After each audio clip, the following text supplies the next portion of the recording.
Boa tarde, eu sou o Gildo Magalhães e falo em nome do Grupo Cronos, do Instituto de Estudos Avançados, do Centro de História da Ciência da USP, e nesta tarde teremos aqui a presença do Ailton Cassetari, que vai nos contar sobre a teoria da turbulência de Heisenberg e suas aplicações.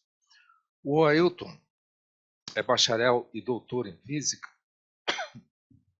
pela USP e trabalhou durante um bom tempo no mercado financeiro, simulações e coisas nas quais precisavam de matemática também. E depois ele veio aqui junto da USP para o Instituto de Pesquisas em Energia Nuclear e gestou uma empresa que é a Notus Aerodynamics, que ele fundou e da qual ele é o cientista-chefe. E a última atividade dele foi justamente pesquisar modelos que, na prática, gerem economia de combustível para caminhões. E ele tem um livro publicado sobre a energia livre em Helmholtz e outro que vai sair agora sobre o tema desta palestra de hoje. Então, Ailton, você está com a palavra. Obrigado, professor Gildo. Bom, antes de mais nada, agradecer a presença de todos, pelo interesse, em especial ao professor Gildo, né, pela gentileza desde o convite. E é, obviamente, um privilégio falar sobre uma teoria tão importante como a de Heisenberg, e também mostrar um pouquinho aí do nosso trabalho na área. Né? Bom, se isso é um privilégio, também acaba sendo um desafio, né? Porque eu queria satisfazer um pouco as expectativas de vocês, né? E também porque uma teoria de um mestre como Heisenberg, ela guarda sempre nuances, né? Que muitas vezes a gente não percebe nem na leitura inicial e até mesmo nas aplicações, né? Eu vou mostrar como a gente teve recentemente uma nova aplicação dela, né? Mas para não estragar o final do filme, né? Vou deixar para o final, então.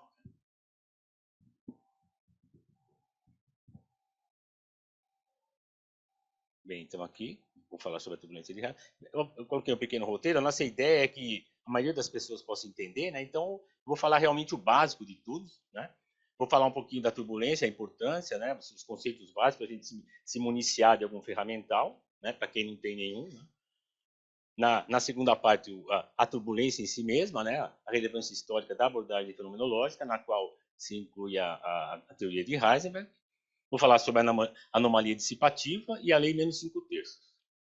Na terceira parte, vou falar especificamente sobre a teoria de Heisenberg. E, por fim, fazer alguns exemplos de aplicação. Meteorologia, astrofísica, aerodinâmica, oceanografia e até mesmo na matemática. Né? Eu vou me alongar aqui um pouquinho só na aerodinâmica, que é a área em que eu trabalho, né? E nas outras, obviamente, todas elas são um campo de pesquisa separado. Então, obviamente, só vou mostrar o básico, né, mas de como a teoria pode ser utilizada, sem a pretensão de entrar em qualquer detalhe e esgotar aí o assunto. Né? Bom, então, para quem não conhece, né, Werner Heisenberg viveu entre 1901 e 1976. Ele é mais conhecido pelos trabalhos da mecânica quântica, né? Principalmente o princípio da incerteza, que ele publicou em 1927. Recebeu em 32 o Nobel de Física justamente pela criação da mecânica quântica. Há uns trabalhos dele menos conhecidos, né? Entre os quais esse que eu vou falar, né? E ele acabou depois da Segunda Guerra, ele acabou ocupando alguns cargos executivos no governo alemão, né? Ligado à ciência. Aí vocês têm uma pequena polêmica sobre porque ele não saiu da Alemanha na época da guerra, né? Mas eu não vou entrar nesse assunto, mas historicamente isso é bem discutido, né? Ele não deixou a Alemanha como a grande maioria dos grandes cientistas alemães da época. Né? Bom, então, vou começar a nossa parte 1. Vou falar um pouco do que seria uma turbulência. Né? Bom, é um fenômeno belíssimo da natureza. Né? Geralmente, quando a gente pensa em turbulência, a gente pensa em umas coisas desse tipo aqui. Né? Você tem um fluxo de ar, no caso aqui o ar, né? Passando através de um obstáculo, e ele provoca esses grandes turbilhões em torno dele. Essas mudanças de velocidade a gente caracteriza como turbulência, muito rápidas, né? No tempo e no espaço. Então, quando a gente vê uma coisa dessa, tenho certeza que é turbulência. A fluidodinâmica clássica, ela conseguiu tratar um pouco disso, né? Principalmente pelo trabalho do Claude Navier e do George Stokes, né? Separados aí de umas 2 décadas mais ou menos, né? O que eles fizeram? Baseado nas leis de Newton, né? Da dinâmica, a gente conhece desde o colégio, eles escreveram uma equação que é a equação mais importante da fluidodinâmica clássica, chamada equação de Navier-Stokes, né? Aí a gente pode ver, se vocês olharem do lado esquerdo, vocês veem o du/dt, que é a variação da velocidade com o tempo, que é a aceleração. Então, se a gente lembra da lei de Newton, força, massa, vezes aceleração, eu tenho a aceleração desse lado esquerdo é devido às forças que estão do lado direito, né? Isso é por unidade de massa, mas aí não precisa entrar em detalhe. Em fluidos, a gente fala sempre em pressão, né? Ao invés de força, é o mais correto eu falar em pressão, né? Então, essa é a famosa equação de Navier-Stokes. Ela envolve o gradiente de pressão e o gradiente de velocidade. U seria aquele campo de velocidade que eu mostrei para vocês lá. Vocês têm, naquele triângulozinho ao contrário, que tem um quadrado, é o chamado Laplaciano. Ele é proporcional à viscosidade do fluido. Eu tenho mais um termo ali, sobressalente, o F, que eu posso deixar inicialmente, que é como se fosse uma força externa, gravidade, mas isso não vem muito a caso agora, né? O que eu vou enfatizar para você, que a gente vai precisar usar, é essa transformação que eu coloquei abaixo aí. Ó. A coordenada x fica L de x, U fica U de U e etc. Esses L e U eles são as escalas características do problema. Eu vou fazendo essa transformação, a equação de Navier-Stokes fica escrita como essa última aqui à esquerda, que ela é escrita de maneira adimensional, né? E a gente tem uma cuidado muitíssimo importante que surge dessa transformação, que eu pediria que vocês guardassem, que é o número de Reynolds, que é esse aqui à direita aqui, né? É a velocidade vezes um comprimento dividido pela viscosidade cinemática. É um número adimensional que ele vai dar uma relação entre as forças de inércia e as forças de viscosidade. Inércia no numerador e viscosidade no denominador. É importante a gente guardar isso, porque isso vai ser fundamental na teoria, né? Então, basicamente, é isso que a fluidodinâmica clássica nos dá. Como eu falei para vocês, dado aquele número de Reynolds que eu vou ter diferentes tipos de escoamento. Então, quanto menor o número de Reynolds, mais bonitinho, vamos dizer assim, é o escoamento. A gente chama de laminar. São lâminas, realmente, que o fluido fica uma lâmina em cima da outra, que é o que está aqui. Conforme eu vou aumentando o número de Reynolds, o que vai acontecendo? Ele vai tendo essas desordens que vocês vão vendo aí, que se vocês lembram, daquela figura inicial que eu mostrei lá. Então, quanto maior o número de Reynolds, mais problemas eu tenho com esse campo de velocidade. Dentro da própria fluidodinâmica clássica, há uma formulação estatística disso. Por quê? Porque, como eu falei, essas velocidades mudam muito rapidamente. Se vocês virem aqui, eu coloquei um exemplo aqui de componentes reais de velocidade. Vocês veem que elas oscilam nas 3 direções, x, y e z. Né? Elas oscilam muito, muito acentuadamente, né? Flutuam muito, né? Então, isso leva a uma formulação estatística também.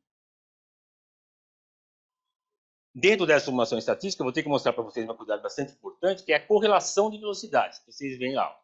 Eu tenho a velocidade em 2 pontos diferentes, e eu vou fazer o produto da velocidade nesses 2 pontos e vou fazer uma média. Isso é chamada função de correlação. É importante a gente saber. Também é importante saber que essa função de correlação é escrita em termos de um espectro. Tá vendo? Esse E de 3E é chamado espectro de energia turbulenta. Ele está escrito em função de K, que é o quê? Que é o chamado espaço recíproco. É o inverso do comprimento, né? Que os físicos chamam de espaço de Fourier. É importante a gente guardar, porque a teoria vai se referenciar a essa quantidade aí. Então, por definição, essa correlação que eu mostrei para vocês, quer dizer, muito fenomenológico, percebe? Simplesmente eu pego um ponto, pego outro ponto, faço o produto e faço a média.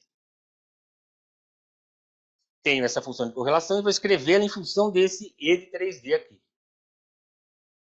Então, fazendo as contas lá, a gente pode provar o quê? Que metade da velocidade, da média dessa velocidade ao quadrado, é escrita em termos desse E de K. Essa velocidade vai ser distribuída nos números de onda.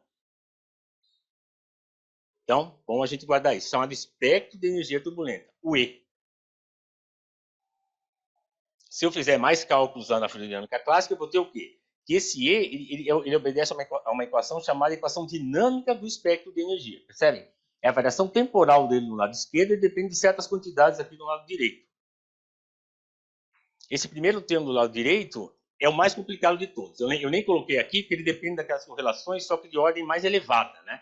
Então, vamos só lembrar que a propriedade dele é que se eu integrar sobre todos esses Ks, ele dá zero. O último termo, que seria o termo de dissipação viscosa, para ver que eu tenho uma viscosidade ali. Então, vamos guardar bem essa equação, que foi dada pela fluidodinâmica clássica. Quais são as dificuldades da equação de Navier-Stokes? Principalmente físicas. Ó. Quer dizer, embora a gente não questione a validade das leis de Newton, o terreno é pantanoso. Né? Por quê? Porque tem muito erro nessa formulação que está aí. Dá, em média, 15% de erro. E também tem problemas computacionais, né? Que é a limitação de espaço nessa resolução espacial. Né? Aí, em cada passo de tempo, eu tenho que ter 53 terabytes para eu conseguir fazer uma simulação daquela que eu mostrei para vocês de uma maneira adequada. Quer dizer, bastante coisa computacionalmente. Bom, então até aqui eu mostrei o que a fluidodinâmica nos deu, e agora vamos ver como é que ela é incapaz de descrever a turbulência. Né? Aí o que aconteceu? Houve a chamada abordagem fenomenológica. Dada toda essa dificuldade, toda essa complicação, eu tive que lançar a mão de outras aproximações. Então, o que se observa empiricamente? A chamada anomalia dissipativa, né? A viscosidade, quando a viscosidade vai a zero, a taxa de dissipação não se anula, tendo um valor constante. Né? Essa coisa aqui. Ó. Esse termo aqui, antes do F, ele não se anula, ele se anula, mas ele não está certo ele se anulando, eu não obtenho uma solução correta quando ele se anula. Essa é a chamada anomalia dissipativa. Ele deveria se anular e a equação deveria ficar mais fácil de ser resolvida, ela fica mais difícil.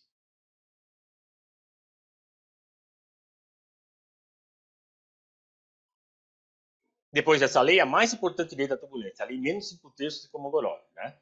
Eu tenho Kolmogorov formulou em 1941, o Onsager em 45 e o Carl Friedrich von Weizsäcker em 48. É mais ou menos uma descoberta simultânea. Né? Eu não vou poder entrar muito em detalhes, mas é só lembrar que o espectro de energia vai ser escrito dessa forma última aqui. Ó. Há uma transferência de energia nas escalas e o espectro de energia resulta menos 5/3. Por isso que é chamada lei menos 5/3.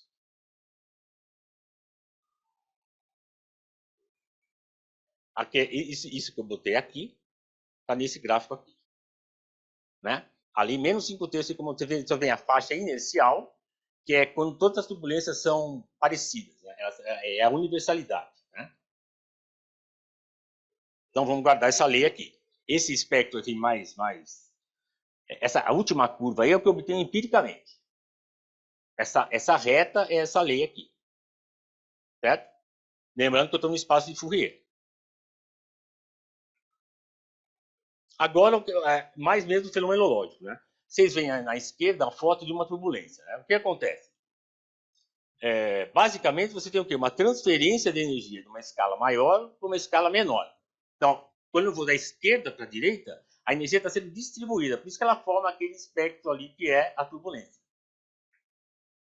Então, eu tenho uma escala maior aqui e a energia está sendo distribuída dessa maneira aqui. Ela é distribuída até que ela seja dissipada. Aí a faixa dissipativa. Bom, até aí eu falei sobre o básico da turbulência, que é basicamente a lei de Kolmogorov. Né? Agora entra o Heisberg na história. Ele vai escrever uma teoria da turbulência baseada no trabalho do seu aluno, Carl Friedrich von Weizsäcker, né? Que é a segunda referência ali. A referência mais importante é essa primeira aqui, né? Que foi publicada no Zeitschrift für Physik, 124. Como eu falei com o professor Gildo, isso ainda não tem tradução, acho que nem por inglês, né? Então, muito do que eu vou falar aqui é desse artigo original aqui. Infelizmente, ainda não tem uma tradução. Né? Então, se a gente lembrar lá daquela equação que eu mostrei para vocês, do espectro, da equação dinâmica do espectro, eu vou escrever de uma maneira um pouquinho diferente, que é o que está embaixo aqui. Mas é basicamente a mesma coisa. Você percebe que eu só estou integrando nos números de onda. Quais são as hipóteses que Heisenberg fez? Ele mimetizou esse termo aqui. Ó, tá vendo? Eu falei que o primeiro termo era bastante complicado. O que ele vai fazer? Ele vai escrever esse primeiro termo, que é a transferência, de uma maneira muito parecida com o segundo termo, que é a dissipação viscosa.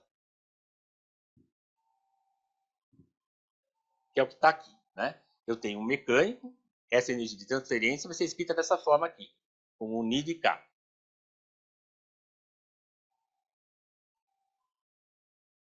Se eu substituir essas expressões aqui, eu tenho a equação fundamental da teoria de Heisenberg. Certo? Então, o que ele fez? Fisicamente, ele mimetizou a dissipação, a transferência de energia é igual à dissipação, né? Semelhantemente, né? Vamos dizer assim. Né? Aí o que acontece? Esse termo viscoso, esse Ni aqui, ele passa a esse Ni de K aqui. Ó. Ele vai depender da escala daí, né? Essa é a grande sacada.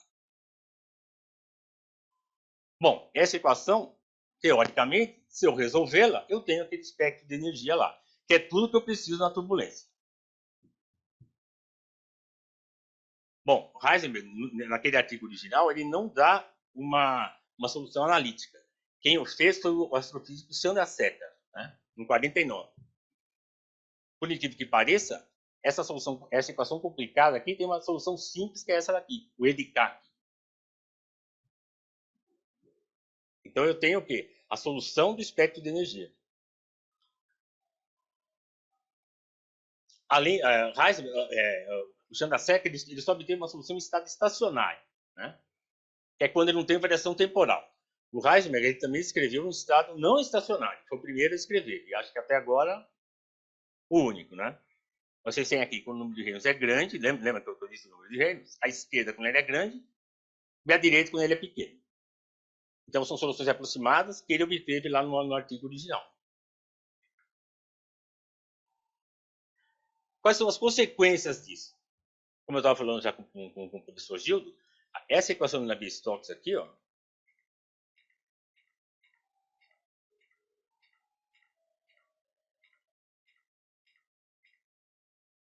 ela é não linear. Então, numericamente, isso é muito complicado para resolver. Né? E, teoricamente, mais ainda. O que acontece? Com essa mimetização que o Heisenberg fez, eu posso linearizar essa equação. Que é isso aqui. Ó. Essa primeira equação aqui. Vocês percebem que aquele termo complicado lá, ele não vai aparecer aí. Acontece uma outra mimetização. Aquele termo viscoso, ele passa a ser mimetizado por esse termo aqui. Ó. Vocês podem ver que é praticamente o mesmo termo, só que eu tenho o quê? Uma espécie de média sobre as escalas. Uma pequena transformação, eu consigo voltar para a equação do Navier-Stokes. Então, não são coisas separadas, como muita gente pensa. Eu posso voltar para a equação do Navier-Stokes. Certo? Tudo isso aqui é matemática, então, provado dessa maneira aí. Isso é muitíssimo importante. Né? Isso aí, para quem trabalha com análise numérica, é muito importante. Uma outra coisa muito importante é a chamada constante de von Karman. Isso é para quem trabalha com fluidodinâmica sabe a importância dessa constante. E eu consigo obtê-la a partir dessa constante aqui. Ó. Vocês veem, aqui, o que está multiplicando a viscosidade aqui é o Q. Isso aí é a constante de Heisenberg. Ele foi capaz de estimar essa constante também lá no artigo original. Aqui eu não coloquei, mas vocês vão ver que, dada a habilidade matemática que ele tinha, né, ele conseguiu um valor numérico dessa constante. Então, é importante, von Karman, quem conhece sabe a importância da constante, eu posso obter em função daquilo, e posso obter quantidades difíceis de serem obtidas empiricamente. Né? Uma das mais importantes é esse epsilon. Esse epsilon é o quê? É a taxa de decrescimento da energia, de dissipação da energia. Os gradientes de pressão, vocês viram lá que depende muito dos gradientes de pressão. A teoria consegue me dar um valor quadrático médio desses gradientes. Também é muito importante na prática. A extensão espacial média dos gradientes, de velocidade à esquerda, e a extensão espacial dos gradientes de pressão. Isso é muito importante para o controle da turbulência. Difícil de calcular e aqui ela já me dá também. O fator de Skewness das derivadas de velocidade tem a ver com a simetria aí das distribuições, eu não vou entrar em detalhes. E uma coisa muito importante, o tempo de formação do espectro de equilíbrio. Isso aqui é uma das coisas mais importantes, já estou enfatizando, vou mostrar aqui do que se trata. Né?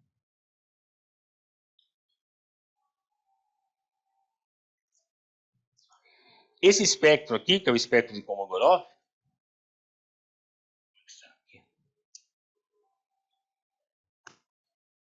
aqui.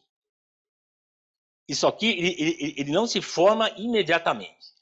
a energia eu tenho uma mudança de escalas aqui da esquerda para a direita, a energia ela vai sendo distribuída até ela ser dissipada.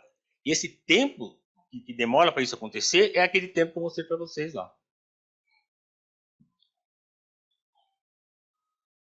Esse tempo aqui.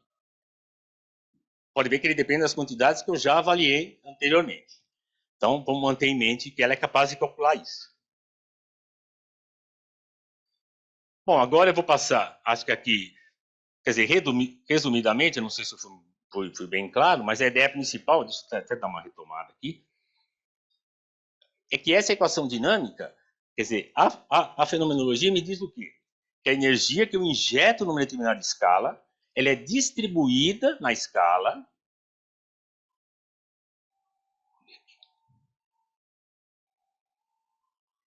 aqui. Vou acentuar. Também eu tenho lá na esquerda, que eu não tenho turbulência. A partir do momento que a energia vai sendo distribuída, acontece esse fenômeno que a gente está vendo aqui. Ó. Há uma formação de um vórtice ali, e esse vórtice fica cada vez menor, tá vendo? Então ele vai se dissipando ao longo, quanto mais eu vou para a direita, que é o que está nessa figurinha aqui. O que acontece?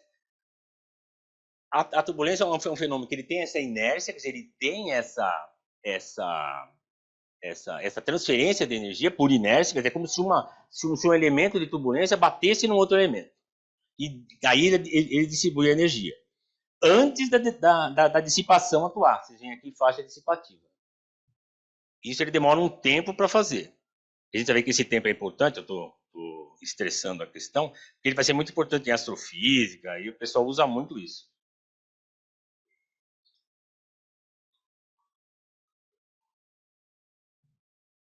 Então, o que seria o básico que a teoria de Heisenberg me dá? Ele me dá esse espectro aqui. Ó. Esse espectro de energia. A partir desse espectro, que é a solução da equação dele, eu consigo obter muitas grandezas físicas de bastante interesse em todas as áreas aí. Né? E o que é mais legal é que eu tenho uma solução muito simples, que é esse E de K, que é a solução de Chandrasekhar. Né? Se vocês virem aqui, eu só dependo daquele K0 lá que vocês veem lá. Né?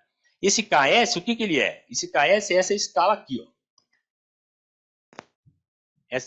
Quando eu passo do inercial para o dissipativo, essa linha vertical tracejada aqui é o KS, certo? Se você entender o log de K, o KS ele vai estar ali, ó, que é quando a viscosidade começa a atuar.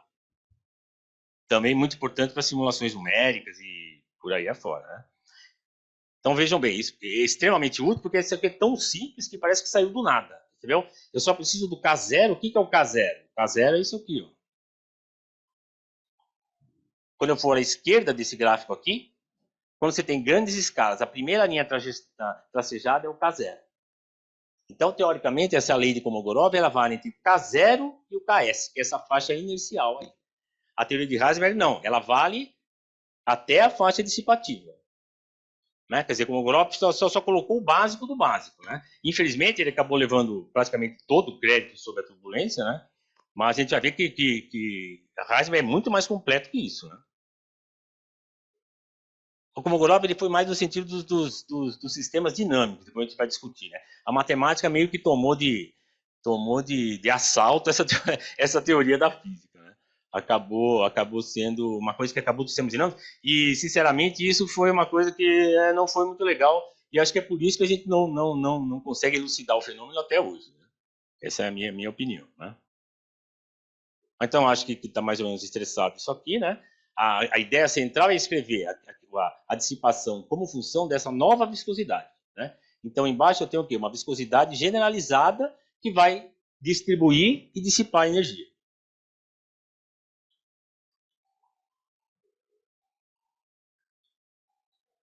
Bom, então eu vou dar um pequeno exemplo aqui, né? De como isso aqui é importante, né? Vamos falar da meteorologia. Eu vou dizer o quê? Aqui a gente precisa pensar muito nos títulos dos eixos, né? O importante é a gente ver que essa que eu coloquei Heisenberg aí é a solução daquele EDK lá, entendeu? Isso aqui, os pontinhos em azul são mensurados, tá vendo? Veja bem o quanto é importante, o quanto é difícil você medir essas coisas, e com isso daqui, ó,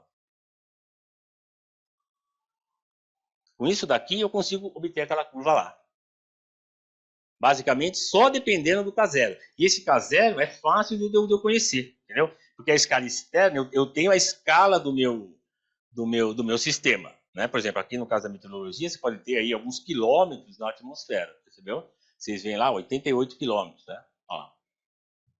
Entendeu? Seria o inverso do K0 seria praticamente 80 quilômetros. Então, vocês veem o quanto isso é importante, que eu tenho que medir nessas escalas, né? Aqui, de novo, vocês veem aí que está em quilômetros lá. Você vê que a teoria é muito legal, pode ver, né? Eu não preciso fazer experimento e chegar no valor de muita utilidade. Esse é que é o ponto legal, entendeu? Ele poupa muito esforço de vários pesquisadores, né? Tanto experimentalistas quanto teóricos, né? Aqui vocês veem mais ou menos a mesma coisa. Vocês veem o K lá que está 1 sobre metro, tá vendo? Eu só coloquei, tá vendo aquela taxa de energia, tá, o Epson lá, 4,6 miliwatts por quilograma. Isso é muito importante, tanto é que eles calculam aqui. Eles calculam aqui que não usando isso aqui, que eu falei para vocês, né? Essa expressão à esquerda aí. Eu posso usar isso daí, ó, tá vendo? Eu não sei exatamente como o pesquisador fez aqui, mas ao que me parece ele não usou a teoria, percebeu? Ele calculou de uma outra maneira, certamente muito mais complicado. Aqui a gente poderia fazer facilmente isso. Mais ou menos aqui. Depois vocês veem mais ou menos, tá vendo? Repare nas mudanças de escala, tá vendo? É isso aí. Mais um exemplo. Tá vendo? A escala aqui já está em metros, tá vendo? No caso da oceanografia também é importante. Aqui eu selecionei um que eu consegui encontrar, né? Aí eu fiz um ajuste muito rápido aí. Se vocês veem aí, ó, isso aqui é medido no Estreito de Gibraltar. Vou lá no oceano mesmo e vou fazer a mensuração. Só que aqui é o que eu falei. Você só precisa me dar a escala em que você está fazendo essa medida. E a gente vai obter esse espectro aí que está escrito Heisenberg aí. Vocês veem de novo aparecendo lá a taxa de dissipação, tá vendo? Muito importante na análise. E que a gente calcula de uma maneira relativamente fácil. Astrofísica. Bom, a astrofísica talvez seja a área que mais eu tenho aplicação, né? Principalmente a turbulência no meio interestelar, né? Aí você tem evidências em pulsares, supernovas, ventos estelares, regiões de nuvens H2, né? Em todas elas, o espectro de Kolmogorov, que é aquele que eu mostrei para vocês lá, foi observado se estender por várias zonas de magnitude. Que é o que eu falei que acontece. Eu posso ter várias mudanças de escala. A ampla extensão desse espectro, mesmo com altas taxas de dissipação, né? A gente viu que a turbulência é uma das características é a dissipação. Uma grande quantidade de energia está continuamente sendo injetada no meio interestelar em diferentes escalas. E é por isso que a turbulência entra.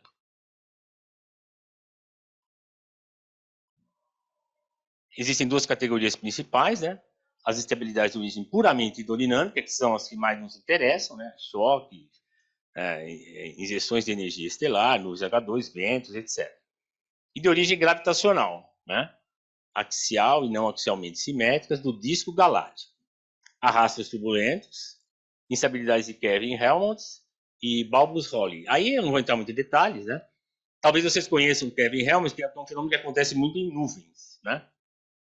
Até são visíveis, né? Você consegue ver essas nuvens de Kelvin-Helmholtz, né? Balbus-Rayleigh é mais relacionado à magneto-hidrodinâmica. Aí é mais complicado, mas também os pesquisadores, né, lidam com isso. Eu fiz aqui só um exemplozinho, né? Só para a gente ver dentro daquele espírito que eu falei, né? Sem querer entrar em qualquer detalhe. Então vocês veem aí uma galáxia típica, né? Espiral à esquerda. Vamos imaginar que ela tem uma altura, né? Ela parece um chapéu. Imagina um disco com uma bolinha em cima. É mais ou menos assim que a gente descreve a galáxia, né? Então ela tem H, são a altura e o raio. Então o W é o raio e H é a altura. Eu tenho a natureza tem uma taxa de injeção de energia nesse meio interestelar, que é o gama ali, e numa bolha de raio R. O raio tem a ver com a escala na qual eu estou trabalhando, né? Muito importante. Então, a energia injetada no meio interestelar por escala de tempo é essa coisa aqui realmente elementar, né? É a taxa vezes o tempo de injeção. O que que acontece? Eu vou poder lá na teoria e pegar isso aqui, ó. Eu preciso desse tempo de injeção, que é a ordem de grandeza que essas coisas acontecem. Então, vocês vão ver aqui que é esse tempo aqui, ó. Esse tempo aqui, esse TC aqui, entendeu? Essa ordem de grandeza eu vou colocar ali, ó. Percebe como é relativamente simples. Por quê? Porque eu tenho a escala, aquele R que eu falei para vocês, né? Aquele R, ela vai definir escala, e eu posso calcular um exemplo que eu fiz aqui, né? Posso calcular uma densidade volumétrica, né, de energia injetada no meio interestelar. Pode ver, ele só depende do espectro de Rydberg, que é o E de K, tá vendo? Todos os demais eu conheço, e se eu resolver aquela equação, eu tenho aqui, entendeu?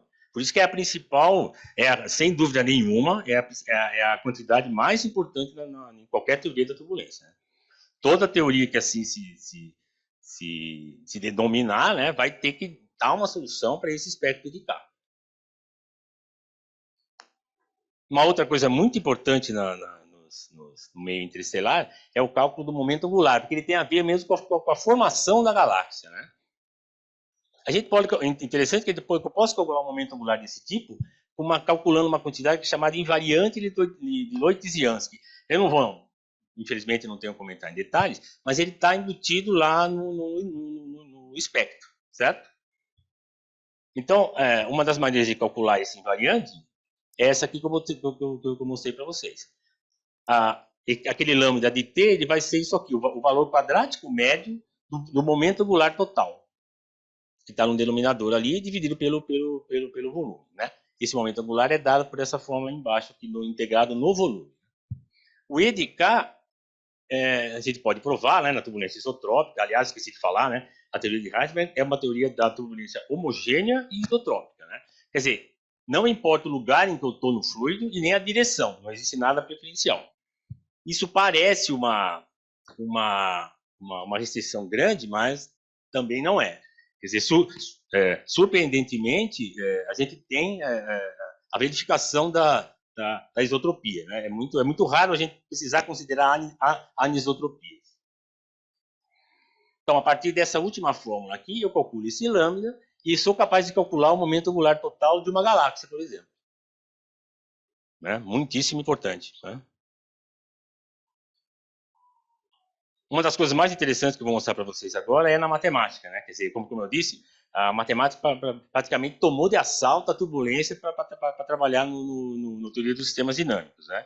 Então, eles escrevem a equação de Navier-Stokes como um sistema dinâmico. Isso é matemática, né?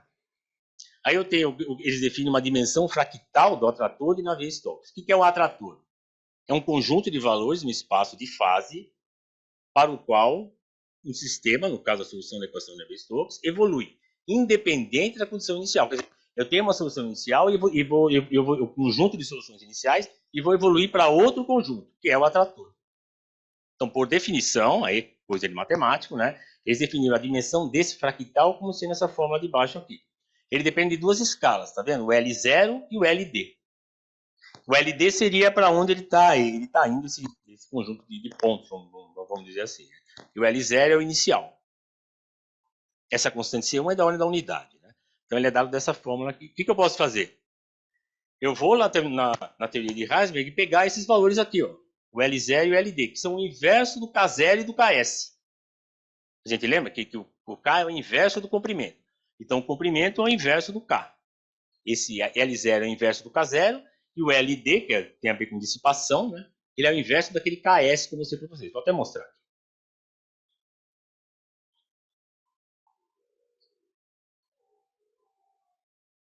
Esse Ks aqui está a solução do Chandrasekhar, certo? O inverso dele é aquele LD e o K0 que aparece aí é o inverso do L0. Então veja bem que interessante. Eu tenho uma coisa totalmente abstrata, que é um atrator, e estou usando uma medida física para calcular uma coisa da matemática abstrata. Né? Quer dizer, matemática já é abstrata, né? Mas quer dizer que não tem, teoricamente é uma coisa abstrata mesmo, né? Não deveria ter muita relação com a realidade, né? Mas aqui acontece essa coisa interessante, que eu posso calcular essa dimensão fractal de maneira razoavelmente precisa ainda. Né? Dessa maneira aqui, usando a teoria de Heisenberg lá. Aliás, uma coisa que é assim também foi com... como é que é? A medida do volume da esfera por Arquimedes, a partir da lei da alavanca, que é um dos poucos casos em que a física ajudou a matemática, entendeu? Quer dizer, o Arquimedes ele foi capaz de calcular o volume da esfera a partir da sua lei da alavanca. Né? E aqui a gente está conseguindo calcular uma coisa da matemática também, com uma teoria física, percebe? Uma das coisas mais conhecidas também, aqui falando coisas bem standards mesmo, lá do sistemas dinâmicos, obviamente, sem entrar em detalhes, né? É o expoente de Lyapunov, né? Ele é o quê? Uma quantidade que caracteriza a taxa de separação de trajetórias infinitamente próximas do espaço de fase. Também uma definição abstrata. Esse primeiro quadro é como define esse afastamento entre trajetórias, que é exatamente o que eu falei anteriormente, só que agora de uma maneira mais rigorosa. Né? O lambda é o expoente de Lyapunov. Ele tem dimensão de 1 sobre tempo. E qual que é esse tempo? Esse tempo aqui. Ó. Percebe? O atrator ele vai sair da solução inicial da Navier-Stokes para a solução dissipativa, lá na frente. Então, se eu escrever isso de forma do expoente de Lyapunov, ele vai se comportar daquela forma lá. É esse tempo aqui. Ó. Por isso que eu falei que é uma das escalas de tempos mais importantes que a gente tem. Quer dizer, mais uma coisa surpreendente. Quer dizer, é difícil imaginar que eu possa calcular o expoente de Lyapunov a partir de uma teoria física da turbulência, certo? É uma definição totalmente matemática, né? E calculada relativamente preciso também dessa forma aqui. Percebe que eu só preciso do E de Cal, que é a solução da equação de Heisenberg lá. Aqui uma pequena curiosidade, né? Eu posso aplicar também essas ideias em mercados especulativos de preço, né? Aqui, se eu olhar de uma maneira puramente instrumental, eu posso usar o que Heisenberg fez para calcular algumas séries financeiras, né? Com muita precisão, entendeu? Acho que não tem nenhum economista aqui, né? Então, eu posso falar, né? Eles não vão me criticar, né? Mas é uma abordagem muito legal para a gente calcular também mercados especulativos, né? Bolsa de valores, por exemplo, né? É do ponto de vista instrumental, sim, mas a gente tem aí uma ajuda, né? De uma grande formulação, né? É superior a muitos métodos que a gente usa em finanças, né? Bom, agora eu vou falar um pouquinho até aqui eu falei sobre a obra de Heisenberg, né? Não sei se ficou bem claro, mas o que eu quis enfatizar é o quanto ela pode ser importante em todas essas áreas aqui, percebe? Só por causa dessa equação aqui, quer dizer, ele foi capaz de escrever essa equação aqui, essa última aqui, que levou todas essas consequências que eu mostrei, certo? Para ver isso aqui, não acontece na lei de Kolmogorov. Eu não poderia fazer isso só com o espectro de Kolmogorov, certo? Nessa lei aqui, né? Infelizmente, aí eu não posso dizer infelizmente, mas o que aconteceu é que ele que ficou vinculado mais à turbulência. Né? Aliás, diz o legado de Kolmogorov, né? Mas não posso concordar exatamente com isso. Né? Isso levou à abordagem dos sistemas dinâmicos, né?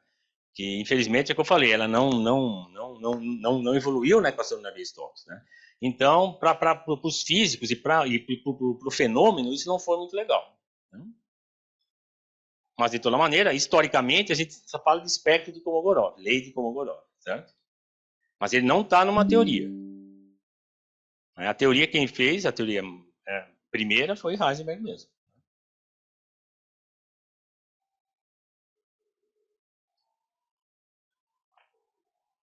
Agora eu vou estar um pouquinho mais em detalhe para vocês verem o quanto ela é importante. Aqui eu vou dar um exemplo aqui do nosso trabalho para ver o quanto ela foi importante para a gente conseguir atingir os nossos objetivos ali. Né? Bom, o problema básico, como o professor Gil já tinha até adiantado, é que essa resistência, o que acontece? Vou mostrar rapidamente aqui para vocês. Acho que está aqui. Isso aqui que eu classifiquei como turbulento, o que acontece? A turbulência acaba sendo um grande inimigo do meio ambiente, né? Porque a gente vai ver que o fato de um veículo desse tipo aqui, por exemplo, aqui no caso um ônibus, né, ele gastar muita energia é porque é por causa dessa turbulência que está acontecendo na parte traseira dele. Então, graças à turbulência, né, aqueles fenômenos que eu mostrei para vocês, existe o quê? Existe a destruição de um campo de pressão aerodinâmica na traseira de veículos desse tipo. Isso aqui na natureza não deveria existir, entendeu? Quer dizer, um veículo desse é uma aberração da natureza, né? Se ele tiver que sobreviver na velocidade que ele tem no fluido, ele não teria que ter essa forma aí. Então, certamente a natureza não ia dar essa forma para ele. A gente deu essa forma por quê? Por outras razões, né? Evidentemente. Né? A gente já vê que esse é o problema. Quer dizer, não é um problema da natureza, entendeu?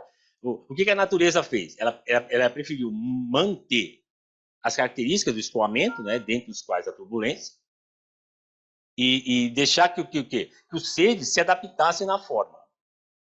Por quê? Porque a turbulência, hierarquicamente, ela é muito importante na natureza, como fenômeno. Né? Quer dizer, muitas coisas dependem da sua formação da turbulência. Né? Então, a natureza preferiu manter isso e as entidades que vão viajar nos fluidos têm que se adaptar, né? E tem que adaptar as suas formas. Né? Então, isso consome muito combustível, como vocês veem aqui. Né? Conforme eu aumento a velocidade num veículo desse tipo, eu vou gastar mais da metade do combustível que eu gasto é só para vencer essa resistência aerodinâmica, que vem por causa disso aqui. Se eu não tivesse esses turbilhões aqui, eu não teria resistência aerodinâmica. Então, o que eu tenho que fazer? Eu tenho que saber controlar essas coisas para que o campo de pressão ali seja recuperado, minimamente. Né? Eu não vou poder recuperar isso totalmente, mas minimamente. Então, aqui, se vocês imaginarem um ônibus, um caminhão-baú, ele vai colocar toda essa... Desde o estrago que ele faz no fluido, né? Entendeu? Quer dizer, naturalmente, isso não aconteceria, entendeu? Eu teria uma forma aerodinâmica, evidentemente. A natureza ia fazer uma forma aerodinâmica, ela não ia permitir que uma coisa como essa trafegasse num fluido. Ele vai gastar muita energia, que é o que acontece com esses veículos. Então, como é que eu diminuo essa resistência? Mudando a forma do corpo, como eu disse, mas eu vou ter que alterar as condições de escoamento. Por quê? Porque eu não vou poder alterar muito a forma do corpo. Eu não vou poder colocar um caminhão aerodinâmico, um ônibus aerodinâmico, com a forma realmente que deveria ter, que a natureza deveria dar para ele. Isso eu não vou poder fazer, porque eu tenho uma série de restrições aí, comerciais e etc. Né? Então, o que a gente vai ter que fazer? A gente vai ter que atuar lá no fenômeno da turbulência e vai ter que otimizar as coisas na turbulência. Não adianta eu querer só a forma que eu não vou conseguir praticamente nada. Então, o que acontece? A própria natureza nos dá uma dica. Né? As dunas que se formam em desertos, elas não têm um formato qualquer. Isso talvez pouca gente saiba. Né? Se você for lá no Marrocos, se vocês virem lá as dunas do deserto, eles têm esse formato aqui que eu posso parametrizar matematicamente. Vocês veem a direção de escoamento, imagina que eu estou num deserto e o ar está passando por cima da areia lá. Ele vai deixar as dunas desse formato aqui. Ó. Vocês veem que ela vai fazer uma coisa assim e vai formar a próxima duna. Entendeu? Eu vou jogando partículas do ar de tal maneira que eu forme a próxima duna. Por quê? Porque o próprio ar está dizendo para nós qual a forma que ele gostaria de encontrar quando ele está viajando no deserto. Percebeu?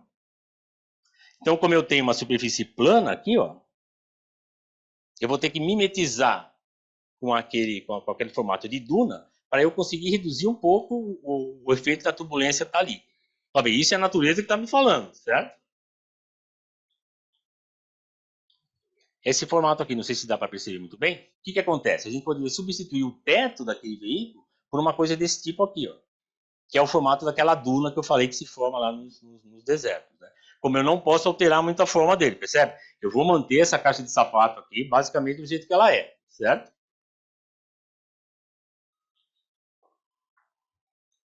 Aqui está. Então, o que acontece? Tá vendo? No teto ele tá com aquele formato, por quê? E vai imitar aquelas dunas que eu falei lá para vocês, entendeu? Então, tudo isso aqui, ó, toda essa nuvem aqui que está acontecendo aqui, ó, teoricamente ela vai diminuir de tamanho. Percebeu? Ela não vai chegar lá quase o dobro do tamanho do corpo e ficar essa bagunça danada aí. A gente vai ver que ele vai ficar muito mais controlado. E isso vai fazer o quê? Com que eu recupere aquele campo de pressão lá que a turbulência destruiu.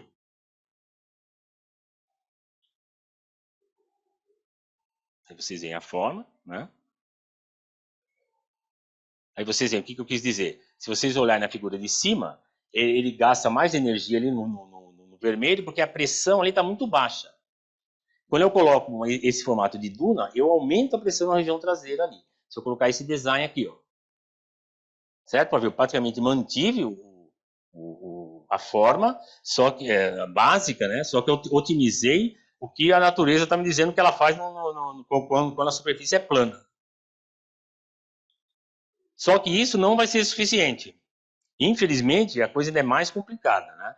A gente não pode parar aí. Se eu quero obter uma coisa de mais eficiência, eu vou ter que atuar na turbulência, que é aí que a teoria de Heisenberg vai nos ajudar.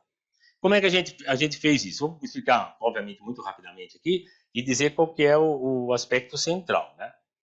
Vocês vão ver que essa, mais uma vez, é que eu vou voltar lá às grandezas físicas.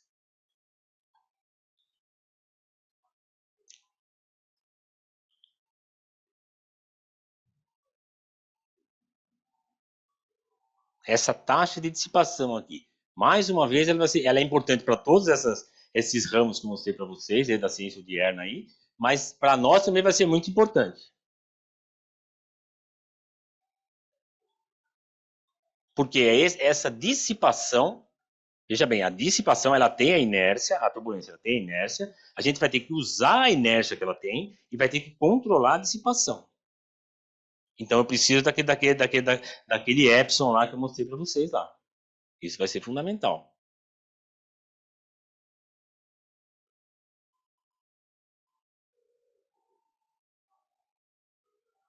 Então o que eu quero dizer? Esse formato aqui, dentro de cada uma desses bloquinhos que vocês estão vendo aí, que faz essa pequena reentrância, ele vai ter um conjunto de alto-falantes. Né? Vou explicar por quê. Né? Esses alto-falantes, eles vão atuar nessa taxa de dissipação aqui. Ó. Vou mostrar mais uma vez, desculpa ser insistente, mas é muito importante. Eles vão atuar nessa taxa aqui, à esquerda aí. Porque é essa taxa de dissipação que vai destruir o campo de pressão que eu tenho. Então, o que vai acontecer? A partir do momento que a turbulência dissipa energia, eu tenho que ser capaz de reinjetar essa energia. Com isso, eu tenho uma chance de que o campo de pressão seja recuperado, certo? Se eu não fizer isso, essa energia vai embora em forma de calor e eu perdi toda a pressão que eu preciso ter. Então, é isso aqui. Então, a gente vai ver o quê? Que esse tipo de técnica aqui, a gente chama de excitação acústica, né? Imagine um alto-falante mesmo, né? Ele está vibrando, vocês imaginam aquela membrana dele vibrando, e quando ele vibra dentro de uma caixa, ele vai deslocar uma massa de ar. Essa massa de ar, o que ela carrega? Carrega momento. Esse momento tem a ver com a energia dissipada. Então, eu perco momento, né? E reinjeto o momento no sistema, através eu não vou entrar em detalhes, mas através dessas reentrâncias aqui. Cada um desses bloquinhos tem um alto-falante que está oscilando ali. Para ele o quê? Para ele reinjetar a energia que a turbulência dissipou. Observe que isso não aconteceria se eu tivesse uma forma aerodinâmica mais adequada. Por isso que a natureza praticamente nunca faz isso. Algumas vezes ela até faz. Não sei se vocês conhecem aquele peixinho, o estrujão beluga, né? Ele acho que é um estrujão do Danúbio, uma coisa assim. E ele tem um formato no dorso que muito se assemelha a essas dunas também, né? Porque ele não é que nem o tubarão que desenvolve uma velocidade muito grande, entendeu? Na baixa velocidade é como se a natureza criasse uma espécie de duna em cima dele, entendeu? O efeito é o mesmo. E aqui a gente vai fazer essa biomimética, né? Então o que eu falei? Se vocês observarem aí, imagine que eu tenho embaixo aquele teto que eu mostrei para vocês. E eu tenho uma pequena região que é o controle da turbulência, percebe? Eu vou controlar toda aquela dissipação que há, como eu mostrei para vocês, tá vendo ali? Tá vendo que entre um elemento e outro tem essa circulação, que é isso que vai fazer com que a parte de cima perca energia. Então eu consigo calcular, por aquele tempo e aquela expressão, qual é a frequência do alto-falante que eu tenho que dar para o alto-falante para que ele reponha a energia que ela está me gastando, certo? E se não fosse a teoria, ia ser imensamente difícil a gente fazer de uma maneira correta, né? Então, eu vou aplicar a teoria especificamente, né? Vou calcular aquele espectro de energia que vocês viram lá. O espectro de energia vai ser calculado nessa região aí. Por quê? Porque eu tenho a escala aí de comprimento, vai dar alguns centímetros. Então, vocês veem, se vocês voltarem aqui,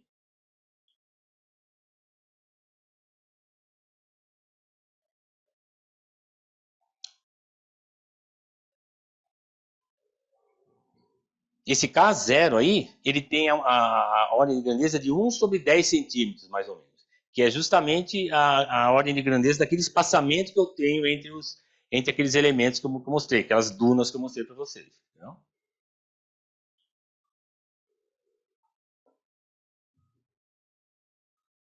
Tudo isso por quê? Porque eu vou aumentar, ele vem desde lá de cima, então, como eu estou controlando a coisa desde o início, quando ele chegar nessa região aqui traseira, ele vai estar com esse campo de pressão, né, obviamente, né, minimamente recuperado. Né? Para a gente conseguir 10% de redução no consumo, a gente tem que fazer esse tipo de coisa, senão não se consegue, porque eu não posso alterar muito a forma. Entendeu? Se eu colocar isso aqui, esse aqui é um caminhão muito grande, mas se eu colocar um caminhãozinho pequeno, isso pode chegar até de 15 a 20% de economia de combustível, que é, né, uma coisa muito relevante, né? Atualmente, ainda mais pela questão das emissões, sem nem falar muito da questão econômica, né? Então, o que eu vou fazer? Para eu aplicar a teoria, o que eu tenho que fazer? Confinar em pequenas regiões, que é aquela que eu mostrei para vocês, usar atuadores, esse SJA é uma sigla para atuadores de jato sintético. Ele vai jogar pequenos jatos, mesmo que eu falei para vocês, né? Que ele vai repor essa energia dissipada.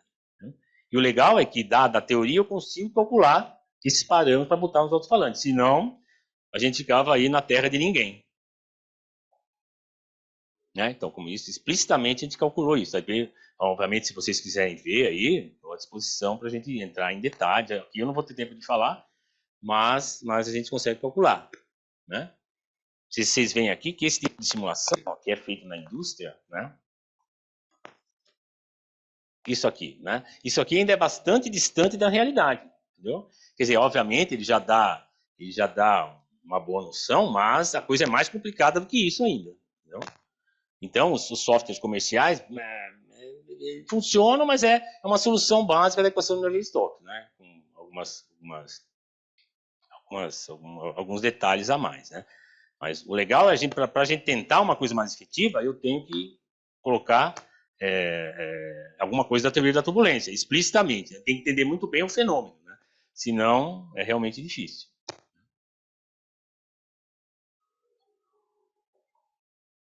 Bom, então, basicamente, a gente pode colocar alguma coisa que seria uma espécie de conclusão, né? Que apesar dos esforços de inúmeros pesquisadores, o avanço das ciências computacionais, a turbulência ainda permanece um desafio. É o que eu falei, na minha opinião, isso foi porque a matemática acabou roubando boa parte da turbulência para si mesma. Né?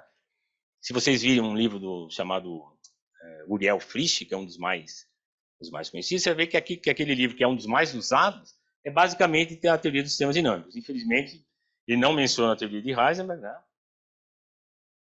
Mas né, eu não posso concordar com esse tipo de abordagem. Acho que para a gente entender o fenômeno, tem que ser realmente a gente tem que atuar numa coisa parecida como essa aqui. Né? Eu tenho que saber escrever uma coisa dessa fenomenologia aqui.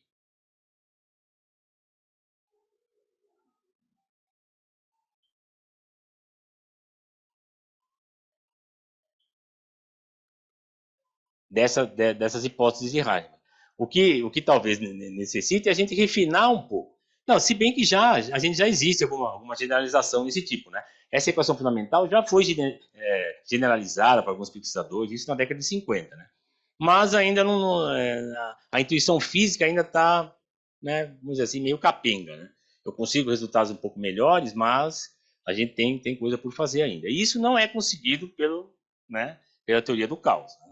Né? Se eu admitir que a equação, se eu ficar considerando a Navier-Stokes como um sistema dinâmico, do jeito que ela é, sinceramente, acho que né, a gente não vai. Obviamente, é um construto matemático, tem muito interesse, tem uns teoremas. o próprio teorema Kahn, né, do Kolmogorov, Arnold Moser lá, são coisas interessantíssimas, mas são mais matemáticas, né? O que a gente quer é, como eu falei, uma maneira de a gente recuperar todo esse campo de pressão que a turbulência acaba destruindo, né?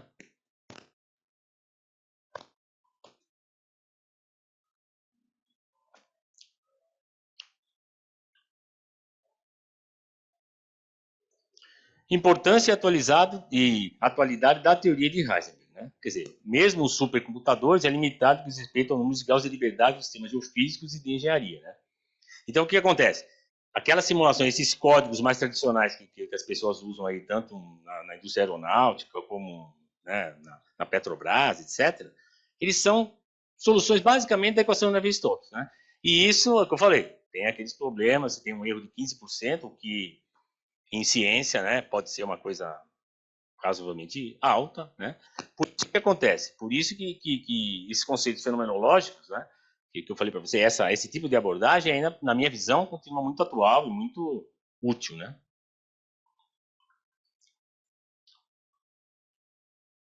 Então, além desse argumento, esse seria um argumento mais técnico, mas tem uma razão, vamos chamar de uma razão científica, né, da abordagem de Heisenberg.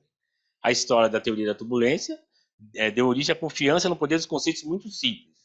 Parece que não teria havido nenhum progresso significativo se eu ficasse só com a equação de Navier-Stokes. E eu escrevi isso porque eu acho que isso realmente é o mais pertinente. Se eu ficar só na equação de Navier-Stokes, seja melhorando meus códigos, ou seja atuando aí no caos determinístico, a gente não vai avançar muito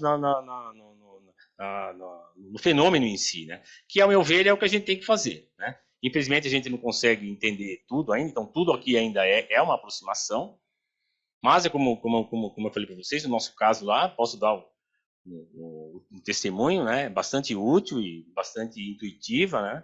E realmente, né, você consegue resultados aí que são bastante importantes, né?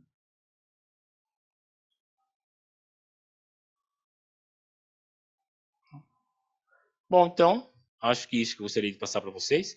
Espero ter sido aí suficientemente claro, né? E agradeço a todos.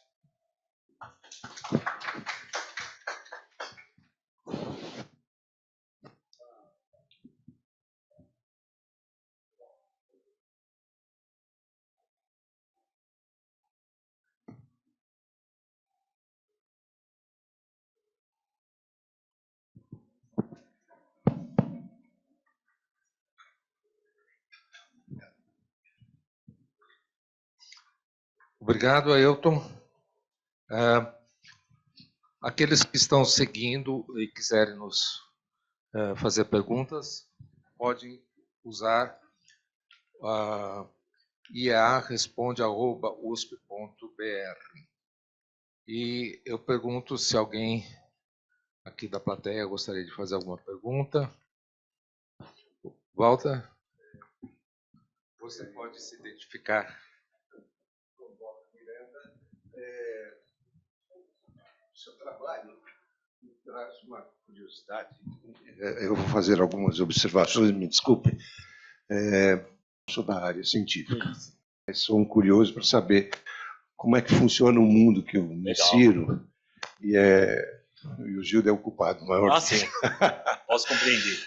Então eu fui buscar um pouco de informações sobre turbulência, obviamente, certo, na internet. Você me esclareceu uma coisa interessantíssima, a primeira observação que eu tenho que falar, que é o seguinte: quando você chega na internet, parece que o Kolmogorov é o pai de tudo. Exato. E o tema que você coloca é Heisenberg. Exato. Então, aí já na minha cabeça ficou engraçado, né? Porque parece que o Kolmogorov é o mais importante nessa história, e ele está falando tanto do Heisenberg. E aí, se você estuda um pouco a história do Heisenberg, eu não vou aprofundar também, mas vem a história dele com Niels Bohr em Copenhague, aquela história toda. Exato.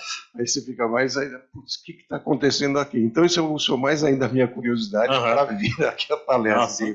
Vou ter que chegar lá e ver. Agradeço por isso. O que está rolando.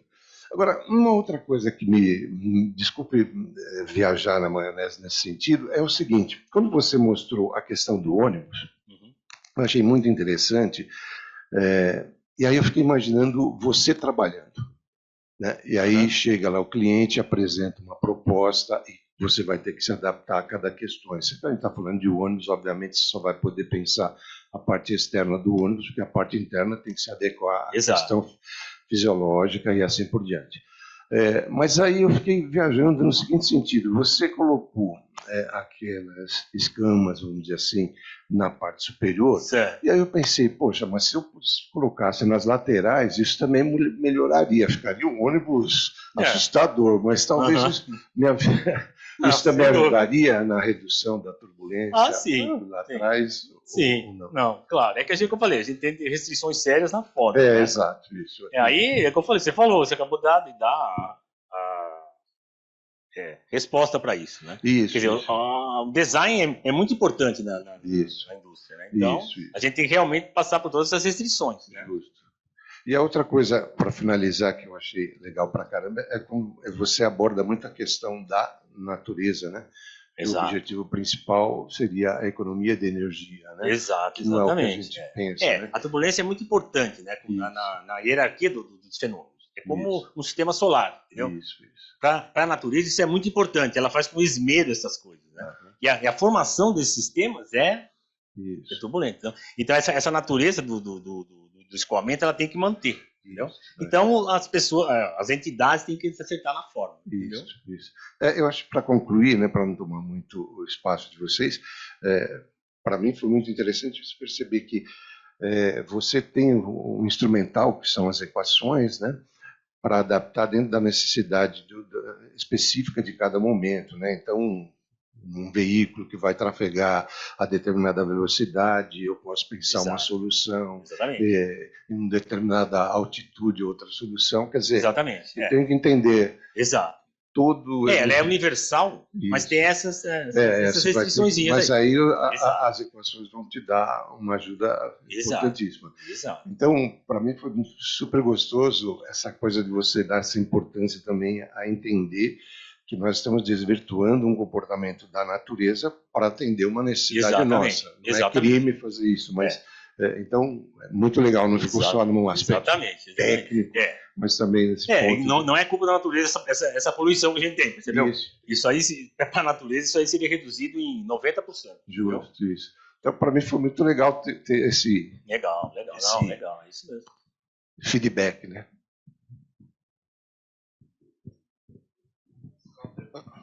Continuar a conversa? Oi, boa tarde. Sou Tarcísio, formado em Química. Eu também achei muito interessante a questão da aplicação, né, com a questão do ônibus e tal. Eu acho que você abordou isso um pouco, mas queria te ouvir um pouco falar. Você que trouxe essa solução das escamas.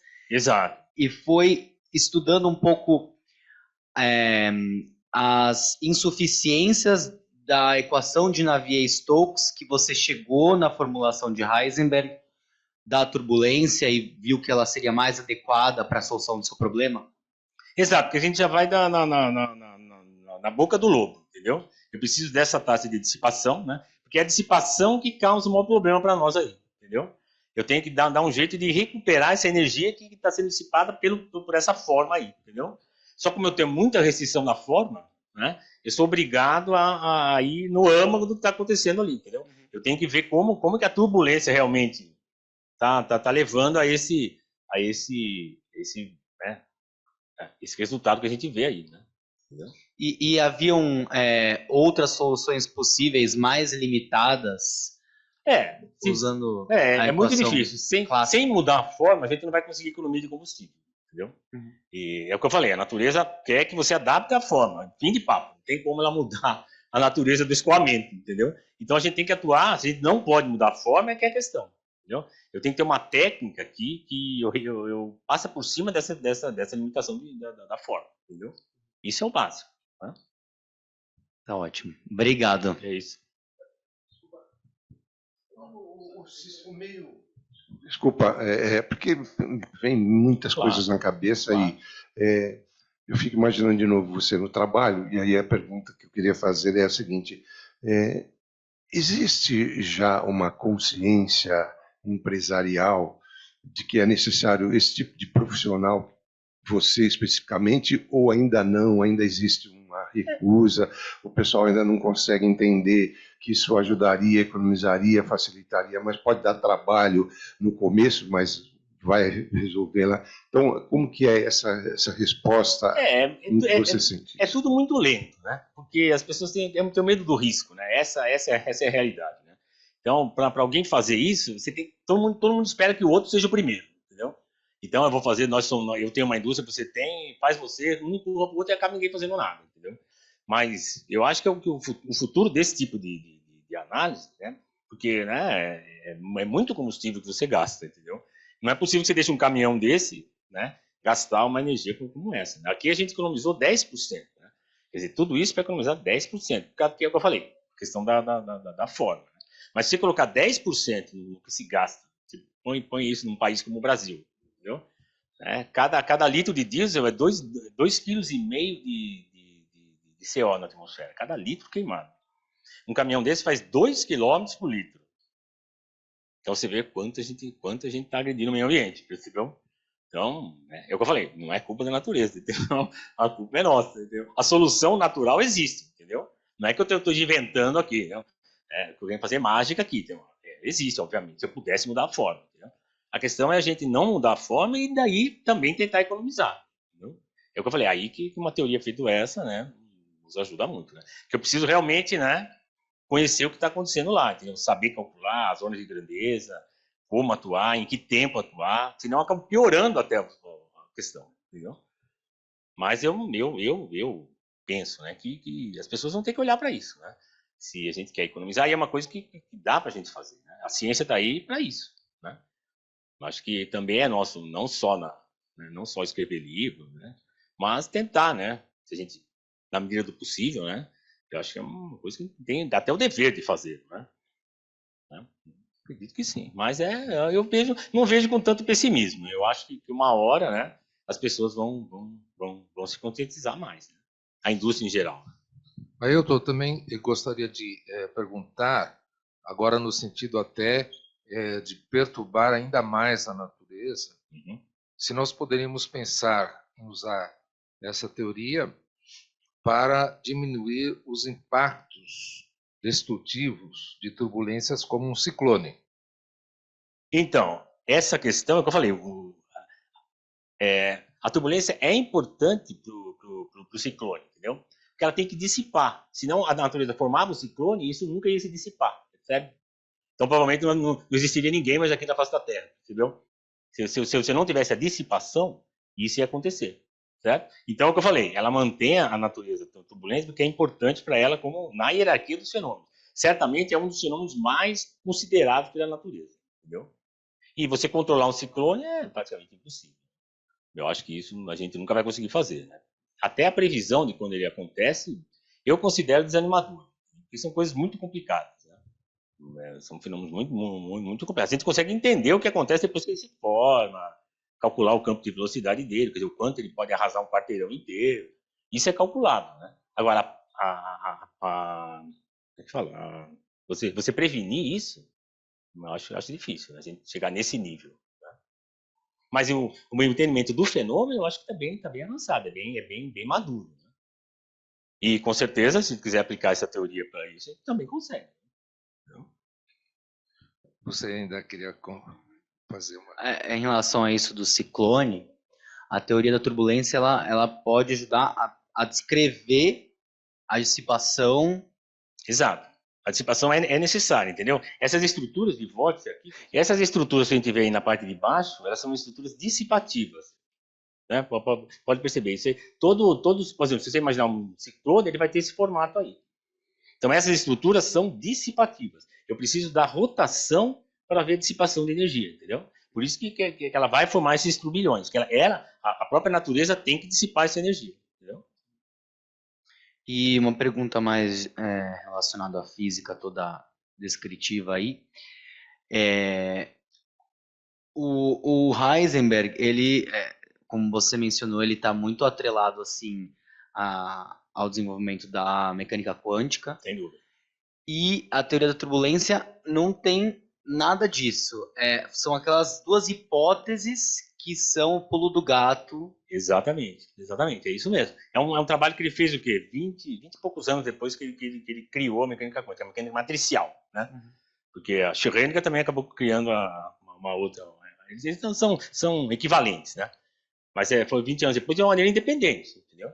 Na verdade, isso aqui tinha sido parte da tese dele, eu acho, né? Lá na Universidade de Munique, com Sommerfeld, né? que era o orientador dele na época, né? Ele que sugeriu a Heisenberg o tema, né?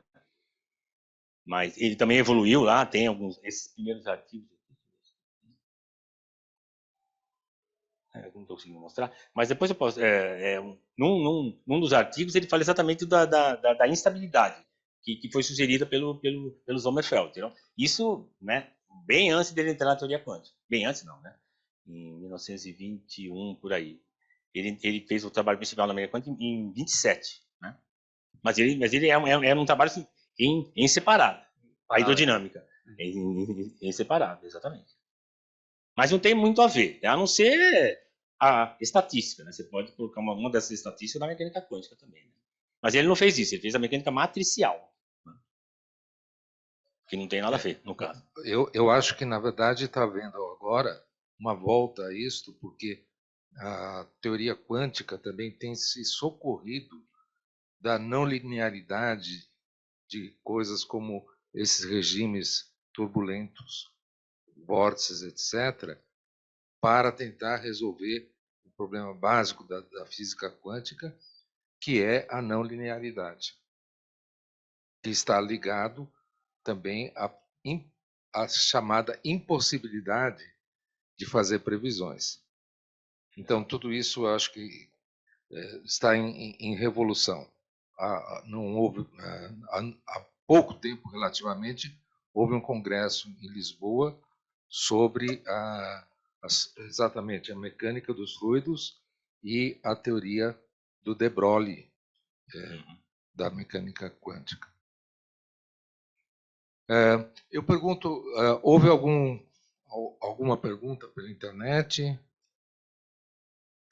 Nenhuma? Desculpa, mas eu enxerido. Rolou, Aí a tamo aí. imaginação vai Imagina. viajando, né?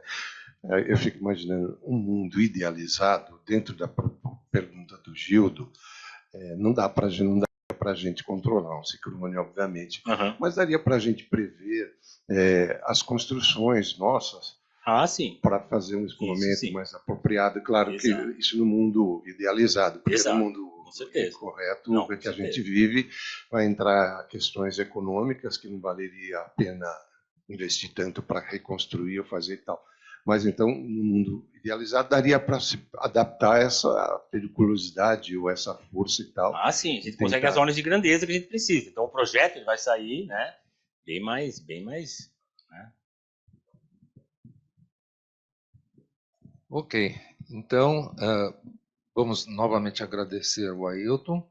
Prazer foi E meu. esta palestra estará disponível no YouTube dentro em breve. E desejar a todos uma boa tarde. Muito obrigado.